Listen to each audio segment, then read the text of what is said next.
have to have conversations with all different types of people from all different walks of life. You know, everything, you know, from your friends in hip hop to suits who are making decisions at, you know, multi-billion-dollar corporations. How do you match those two worlds? How do you, how do you talk with those two different worlds? Like, do you change your message at all, or do you adapt what you're doing depending upon who you're talking to? The way I approach it is that I'm respectfully and painfully honest. You get what I'm saying? Now, but think of that. If you ask me a question, you're gonna get, with respect, you know what I'm saying, and with dialogue and with proper communication, you're gonna get the answer to why I feel it's right, why my story is what it is, why, the whys. When you can provide the whys and they're coming from a real place, that's a different story. I didn't say, I think the words "eat what you kill" are cool, they sound tough.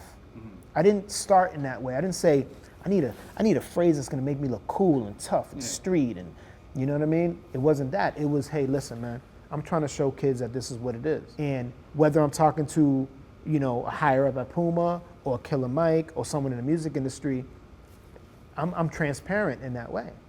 Respect, again, the part that's most important is respectfully.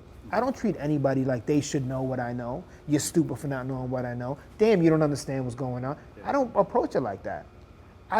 Let's have this dialogue. And when they understand it and they see it's resonating from the right place, and that it's pure in its intention, because again, they have floors.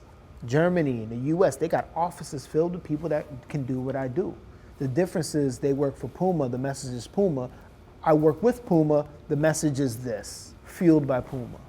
Two different scenarios. So I think the level of individuality, in my opinion, knowing that it is really rooted in what I've been through, I think my consideration for culture and the nuances of culture, you know what I'm saying, and my radar is fine-tuned, and I can tell when something doesn't feel right or look right, where it looks like it's being reappropriated, or, you know what I'm saying? Like, I can see these things. And my job is to tune it in where it feels organic, natural, but still doesn't lose the edge that comes with Frank the Butcher, business as usual. You know what I'm saying? My personality is not whitewashed or flushed out for the sake of this. It's very much a balanced message. And I think that even when they're like, whoo, I wonder what Foot Locker is gonna think, Foot Action's gonna think. Yeah.